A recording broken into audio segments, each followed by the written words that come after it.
Just want to make sure you guys are all revved up, ready to go. All right. Certainly, great night celebrating 100 years at Tiger Stadium. I thought the atmosphere was tremendous. Proud of our team, how they, just kept fighting. They believed they were going to win the football game. I think you probably heard that from, many of the comments from the players that were interviewed after the game. They had a belief that they were prepared and they were going to find a way to win the game. And so, in many ways, the mental is to the physical is 2 is to 1. And when you believe you're going to come out and win these games, you just keep fighting. And closing out games is part of what you need to do. And they closed it out, and game-tying drive, converted 2 fourth downs, overcome, some 3rd and 10s. Again, the defense held Ole Miss to no touchdowns in the second half and in overtime. And if you told me going into the game they won't score a touchdown in the second half, and if it went to overtime they wouldn't score a touchdown, I'd say we got a pretty good chance of winning the football game. So, exciting night. And because of that, we had some offensive players of the week. I want to mention Braden Swinson again for the 3rd time has been honored in this league by being the defensive lineman of the week. Whit Weeks was the defensive player of the week, 18 tackles, a sack, a TFL, and a forced fumble. And then Garrett Nussmeier, 337 yards passing, 3 touchdowns, and he leads the SEC in passing with 18 touchdowns. So, again, just a great night, big victory, and only our 2nd with many more games in the SEC to come. So we have to keep it in perspective. And the perspective is now we've got to go on the road consecutive weeks against a very solid Arkansas team, a team that, as you know, historically over the past 4 years, we played games where it's been decided by 3 points or less. So I have a great deal of respect for Sam Pittman, what he's done, the way this team is playing. Great victory last week against Tennessee. They had the week off, obviously, the week before. Again, an annual battle for the boot. And again, this football team, is led by Taylon Green, the quarterback, big, physical, can run, makes plays with his arm and legs.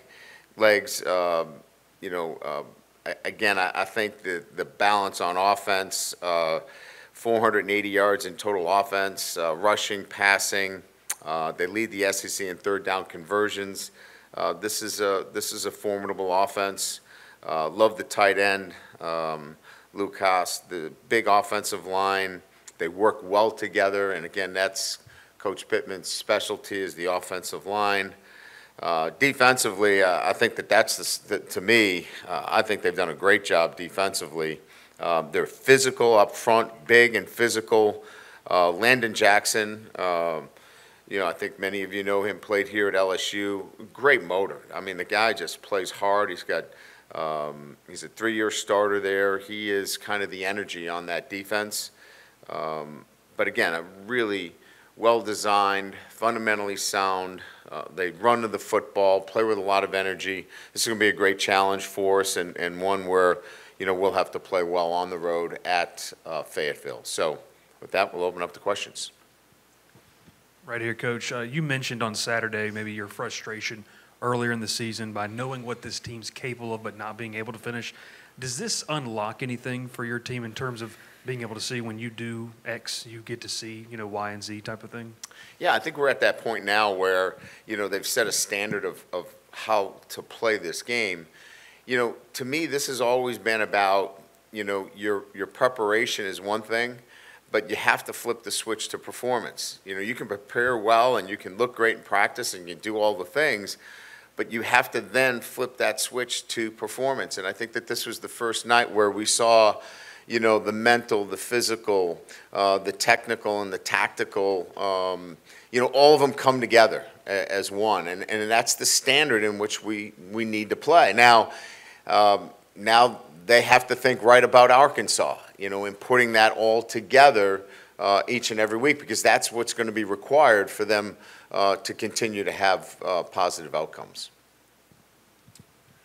Brian, I know after the game you were asked about the Aaron Anderson touchdown and you praised the offensive line, but if we could go back and talk about that play, you needed 5 yards or the game's over for all intents and purposes, and you took a shot.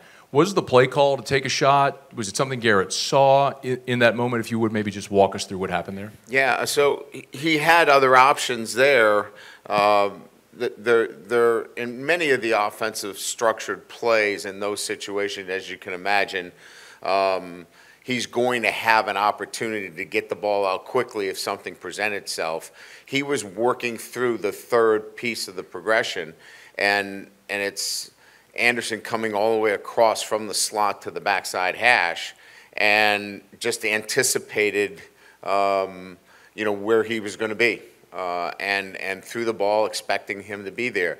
That's just trusting your teaching, trusting that that guy is going to be there. He's thrown that ball so many times that you just let it go. He wasn't there. He wasn't open yet. He threw him open, is what we say. And, that's just a confidence level that he had in the route that has been run so many times. And it was probably 1, 2, that'd be 3 in his progression, moving through it. Hey, Coach. With the running game, what was Ole Miss doing that made things sort of difficult in that respect for you guys offensively? Yeah, I'm glad you brought that up. Running game, again, is about 5 guys on the offensive line, the tight end, the wide receivers, the running back, and the quarterback, all together in lockstep. And the success or the lack of success, we had 23 running plays. And we break down the running plays as a successful running play is 4 yards or more, or a first down in a critical down. For example, if it's 3rd and 1, you get a yard, that's a successful play. So we had 9 successful plays, 10 unsuccessful plays, and then what we call 4 plays which were a wash. In other words, they were 3.8 yards or 3.9 yards, and we considered them a wash on those plays. The unsuccessful plays were across the board. It was not pushing and cracking a safety. It was the quarterback not getting us into the right play. It was the running back not reading the correct hole and hitting it the right way. It was the tight end not reaching the end instead of blocking it off and not allowing it to stretch on the outside zone. My point being, it's a little bit of everything. We're not in sync with all of our guys coming together as one in the running game. And we just have to do a better job coaching it across all the fronts. In other words, our tight end coach, our running back coach, our offensive line coach, wide receiver coaches, quarterback coach, they all have to do a better job. We all have to do a better job to be more successful. We want about a 65% successful rate in the run game. We're not there, and we've got to get there to be the kind of offense we want to be. I kind of asked you about this after the game. I'm just wondering, is there a person or persons that's kind of helping to unlock this performance, this execution from the defense? Is it as simple as Zai being available and, that kind of sets everyone else into place? Or is it just great individual effort when needed? Are we talking about one particular person or the entire defense? Everybody seems to be making plays. Like the front Yeah. are making plays. Obviously, the linebackers are making plays. Yeah. I'm just wondering how much that kind of, is it a holistic approach, or is 1 or 2 people really setting all that in motion?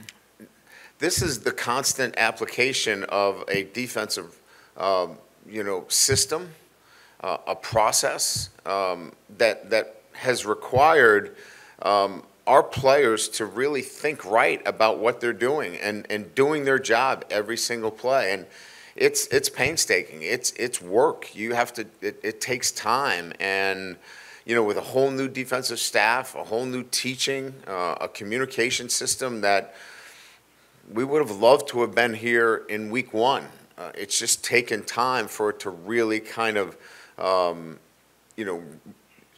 get to the grassroots, if you will, with everybody. And, you know, the tactical and technical pieces are so much better where we're assignment correct. But what was really evident was, from a game plan standpoint, it was so crucial, and I mentioned this earlier. First down was absolutely crucial in this game, and we were really good on the early downs.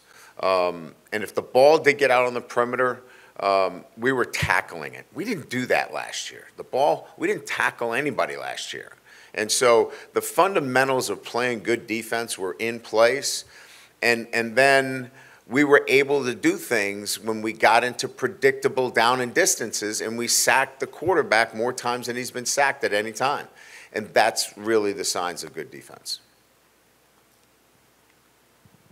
Hey, Coach, right here.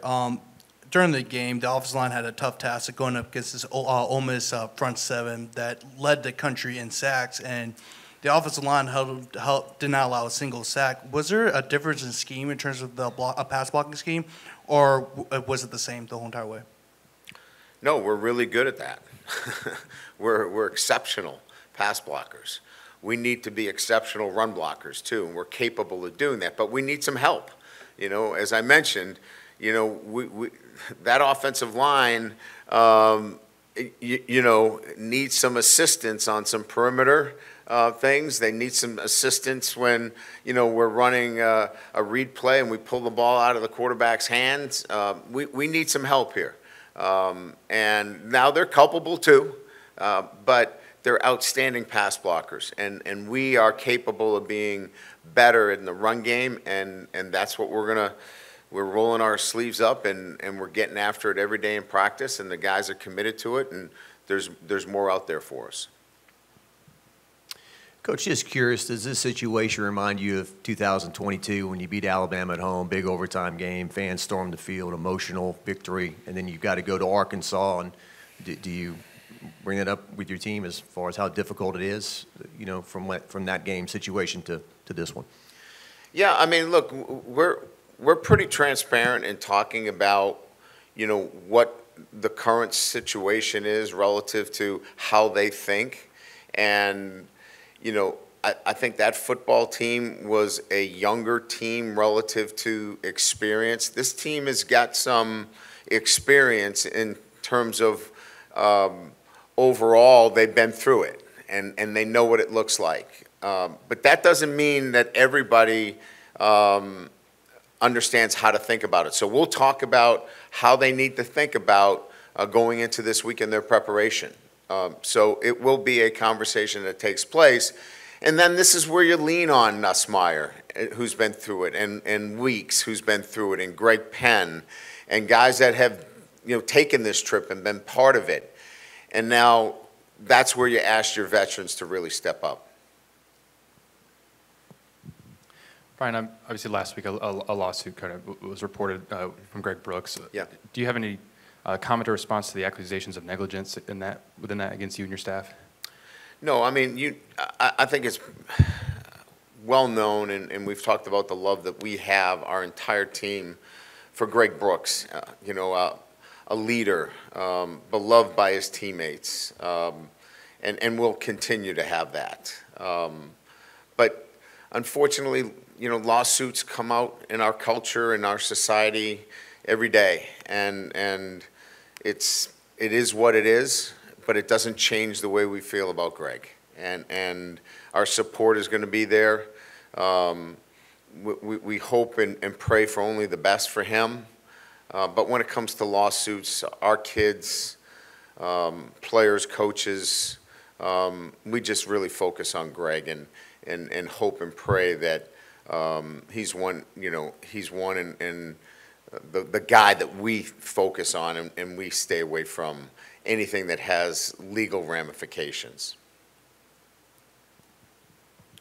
Coach, over here, two questions. First question, Garrett Nussmeier, obviously coming in through clutch at the end with the touchdown pass to set up overtime, and obviously the game winner.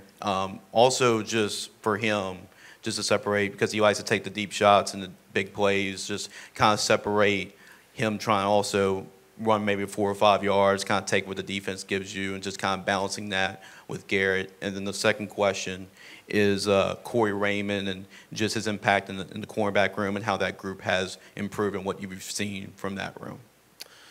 Well, again, I think, Garrett needs to, like any other player, continue to grow. And I think, within the structure of the defensive coverages that he's going to see, he saw a lot of two trail match coverage, which, I think we saw Joe Burrow last night get man coverage and the whole field opened up and he took off. I mean, I'm not saying Garrett Nussmeier is Joe Burrow, but, those openings do occur and I think he saw that last night and the other night, and that's going to be part of his development and seeing that he can run, in fact, will run. Doesn't mean we're going to put in a quarterback run package for him, but when the opportunity arises, he knows that he's capable of doing that and helping his football team. So I think that was a great learning experience for him. I think, the turnovers themselves, I think he would tell you that, he just needs to be a little bit cleaner in his drops and be a little bit more disciplined in his drops in those situations. And those are things that he's always worked hard on, and he'll go back working on those in practice. As it relates to the development of the defensive backs, that's why we hired Corey. Those are our expectations of Corey. He's got a lot of experience. He's in this business a long time, and he can impart that knowledge and that wisdom of coaching, the cornerback position in particular, in a manner that it's not going to happen overnight, but it's going to happen in time. And he's got a lot of young players there, and the veteran that he did have there is getting healthier and healthier, and we're seeing Zai really come to the forefront of the cornerback position for us. And so he's done a really nice job in what we've asked him to do. Yeah, Brian, with Trey Diaz, is there, because of the injuries in the wide receiver room, is there more consideration of trying to figure out how to get him on the field more in a wide receiver or slot role? There is. And quite frankly, I think that's, what we have to do. We're probably in a position now where, watching him play, all of the complexities of playing the tight end position can be eliminated by, getting him more in a wide receiver role. And I think we're getting to that point where we've made that decision that has to happen. He's a talented player. We saw him on the touchdown, how easy it is for him to flash his hands and catch the football. And he just gives us more versatility. So, I think you're going to see that moving forward. Brian, my Garrett Nussmeier running question was already asked. So I want to ask you about when they rush the field like that, is that scary at all? This is like your third one here. Yeah. You got enough state troopers and offensive linemen around you to feel. Yeah, I mean, it always is a result of a good thing, and so from that perspective, I guess your mindset is okay. That's good, but it's not comfortable. You're in a mass of people, and you're being, moved through a crowd of people, and you're worrying about somebody getting knocked down, and it's not something that you enjoy. Let's put it that way. You love the fact that you won the game. You love the fact that people are celebrating an incredible victory, but the implications of what has to happen next is they're rushing you off the field, and it quite frankly is unsettling. Coach, it seems like in the second half your receivers were able to get a lot more separation. Was a lot of that because you guys just decided to, maybe not decided, but just started attacking the middle of the field a little bit more as the game went along? Yeah, so it was a lot of cover two. It was a lot of 2 and 2 trails. So we needed time in the pocket, and we needed to get our guys across the field. So, you can attack them one of two ways. You can go vertical down the field, or you can work your way across the field in a lot of two deep coverages. And this was getting across the field essentially and gaining separation. And that's kind of what you saw in the second half, is that we were working routes that were taking time to get across the field, but eventually they were getting open. Brian, you talked post-game about maybe getting some players back soon. Who would those kind of guys be that can maybe get back on the field here potentially as soon as this weekend? Anybody? Well, I hope to get a couple of receivers back, at least. I think Daniel's got a really good chance of being back. Chris is a day-to-day situation for us, but I'm pretty certain that we'll augment the wide receiver position this week. I think that's what I think we're most looking forward to is getting some bodies back at that position. Well, no, that's one, but we're going to get some of the injured receivers. We're going to get somebody back, whether it's CJ or whether it's Chris. Somebody's coming back from one of those two guys. Over here. This is about Garrett Nussmeier's, I guess, mindset or mentality, and maybe you can reflect on the several years that you've got to know him. After the game, talking about the final drive in regulation, he said, that he was aware he'd been playing really badly, but we had a chance to win, and I had to focus on that. It sounds obvious, I think, to us sitting here now, but I don't know if it is as obvious to college-age kids in a high-stress, high-emotion environment in a football game like that. And in your experience, is it, or is it maybe indicative of something particular about him at this point in his career? That he's able to put those behind him and move forward because he's not having a good game? Is that what you're referring to? Yeah, I would say that he is unique. I'll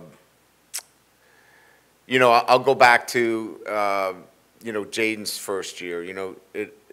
Jaden, would process very well, and knew if there were struggles that he could fight through them.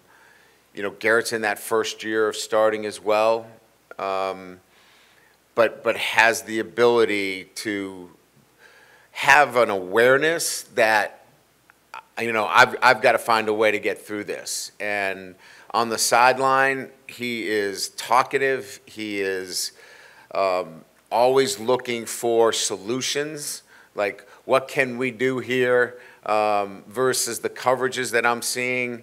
And he'll say, I like this play. Can we come back to this? And so I just think he's always engaged, looking for answers.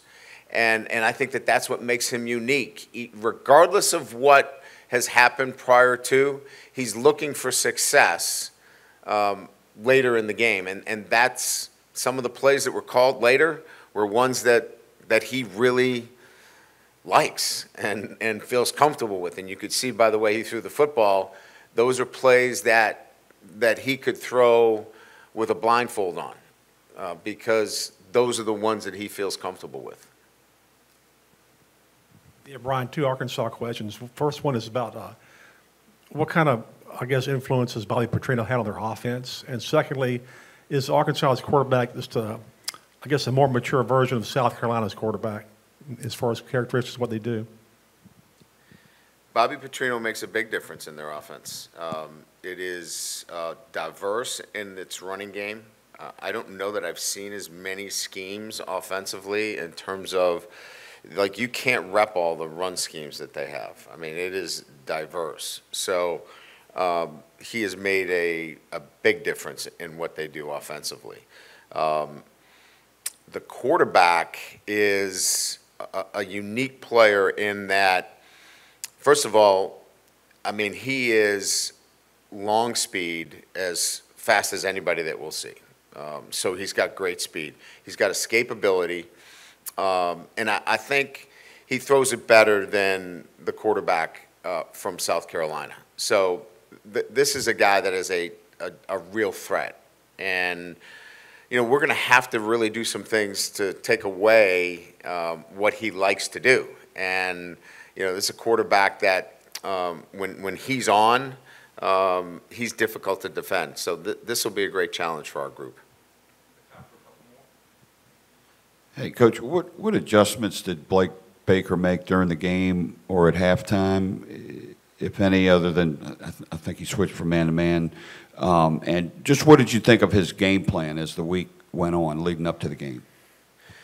Well, it didn't change very much, other than we did not give them a consistent look at any time. We felt like the most important thing was to mix coverages up. If we gave them a consistent look at anything, we felt like that was going to be the issue. And so we wanted to mix up coverages, and I thought our guys did a really good job of holding the shell, which is, you know, most important, and then post-snap getting into something else, which affected the quarterback in terms of his decision-making. And you saw on several occasions he held on to the football because he got something different post-snap. I think what Blake did a really good job is we had a number of check with me's, and in other words, they would check, we would check, and it became a bit of a chess match throughout the game as to who was going to get the last check in. And sometimes they did, but sometimes we did as well. And so it was a chess match in the second half. And when you keep them off from scoring touchdowns, you know, obviously for 2 quarters and in overtime, you feel like you won that battle. Right up front. I got another Blake Baker question for you. I'm curious if there's an example or two, whether it's at a practice or during the game on the sidelines, just an interaction with a player or a position room that you've really picked up on, because it really does look like these players are buying into what he's been preaching since January, February, and just kind of the havoc that they create defensively. Just, is there anything that comes to mind, just how he's been able to relate to these guys and executing what you guys are asking of him? Yeah, so, you know, this all comes down to trusting the teaching, right? So, Major Burns, I'll give you, for example, you know, Major's the easy pinata out there. Everybody likes to take a shot at Major Burns. Major's playing a position that requires a lot of run fits that, you know, Harold Perkins had, right? He's really playing in a role where he has to run fit. And you have to trust that teaching. And it was, in my opinion, the first time where Major just trusted it. He just trusted, that's where I'm supposed to be, I'm going to go do it. And the success that he had was he just believes that what he's told to do is going to affect the outcome of the play. And he's a really good example of that, and just trusting it, and he probably had his best game because of it. Now, the kid makes a great catch. Those things happen. We're going to move on to the next play. But he's a great example of somebody trusting the teaching that he's getting, and he had great success because of it. Good. All right. Thank you.